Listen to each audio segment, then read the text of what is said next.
I'll start this section. So we're talking about Anselm for the second. The second reading is a segment of the Proslogium, which is the argument for the existence of God. Just to remind you that the definition of God comes from this, and that's that God is that than which nothing greater can be thought. And that's the definition that theologians use still today, basically. That's kind of amazing. As far as I know, though, this is the first occasion of it. So we're looking at roughly 1085, 11 something AD, right? But I'll start off with this wonderful little video here. So this is Gothic.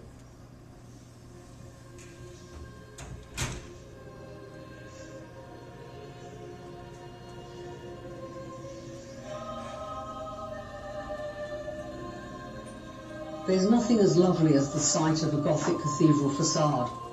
So we go, oh, that's nice. And then we wander into the cathedral. But are we missing something? The Gothic facade had a set of very specific meanings to the medieval viewer, particularly if you were an educated man. Women tended not to be educated, particularly not in theology, which you'd have to understand to make sense of some of the imagery here. So what I'm going to do quickly here is to give you a whirlwind tour of the Gothic facade, explaining some of those meanings. And I'm going to focus on the French Gothic. The same rules are true for Gothic styles in other countries, but there are local differences. For instance, in England, the facades are longer, wider, flatter, and were completely covered with sculpture, like this one at Salisbury, while in France, the sculpture was usually restricted just to the porches. Well, first of all, let's look at the architectural structure, because that has some meaning in itself. Here's Notre Dame de Paris, the quintessential Gothic facade. Twin towers and a rose window. If you look at Amiens, Laon, Reims, you'll get an impression that the French cathedral doesn't change much. Fast forward to the Renaissance and Orléans has two little wedding cake spirelets, but otherwise it's still recognisably a Gothic west front. Then, if we look at Amiens from the side, we can see these huge porches. They're another standard feature of the French Gothic. There are 3 doors, going into the nave in the centre and the aisles at each side. Okay, at Bourges there are 5 doors because the cathedral's got 5 aisles, but that's an exception. And each door has a huge gable on top of it. And again, if you look at other cathedrals, Paris, or Reims, or Laon, you'll see a similar layout. And the doors are where the sculpture really goes to town. This is where the theology comes in. Now, the Gothic cathedral is a work of art that's really trying to be an encyclopedia. It's trying to include everything inside it. And Gothic art loves lists. So we get complete sets, like trading cards, top trumps. We get the virtues and vices, showing you how to behave properly. We get the labours of the months, showing the seasons of the agricultural year. We get sets of the 12 apostles, and the Old Testament prophets, and so it goes. Now usually each doorway shows us a different view of the universe. For instance, the north door is where we usually see the local saint, and the labours of the months come in here. This is the door that relates to our everyday world, the world we actually live in, day to day. And then over the middle door, we'll probably see the Last Judgment, with Jesus at the top, and corpses rising out of the tombs at the bottom, ready to be judged. We can see St. Michael weighing souls in balance, and we can see the blessed souls in the bosom of Abraham, and the damned souls consigned to the mouth of hell or boiling in cauldrons. And if you look up into the arch above the door, you can see the orders of angels, saints, and sometimes you can see the elders of the apocalypse, 24 men, usually old men, usually bearded, and always playing musical instruments. They're part of the apocalypse, the story of the last days, and for some reason they're always shown here, while we hardly ever see the riders of the apocalypse on their 4 horses.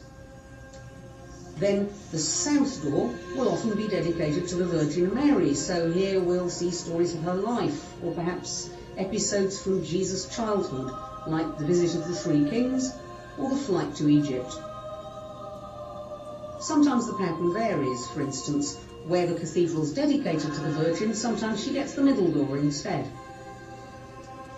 And then running across the whole facade, we might see column figures like these at Chartres, probably the earliest set.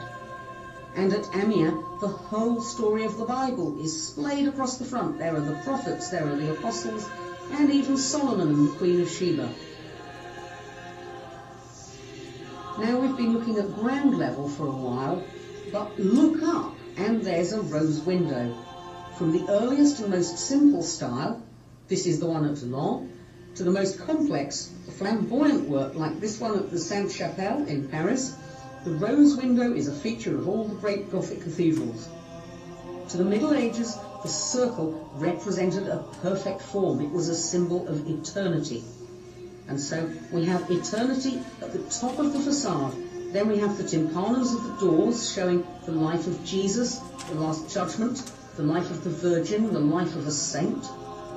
And then at the bottom we have the church and sacred history from the Bible, showing God's providence at work. And then leading directly into our own lives, we can see the labours of the month, the virtues and the vices, scenes of everyday life. So all the way from God and mathematical abstraction right down to killing a pig for the Christmas feast, it's all there. And it's an encyclopedia of how the medieval architect would have seen the sacred universe with God at the top and men at the bottom and all of the saints and prophets in between. You don't have to be a Christian to find that a compelling vision. Everything is here and everything is in its place. So next time you look at a Gothic facade, you'll understand a bit more about what it would have meant to its medieval audience. And you know what? It will still look beautiful.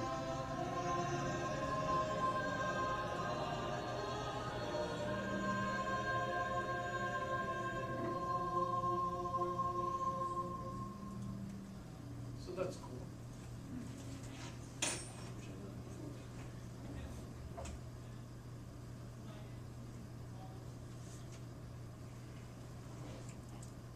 So chapter 2, the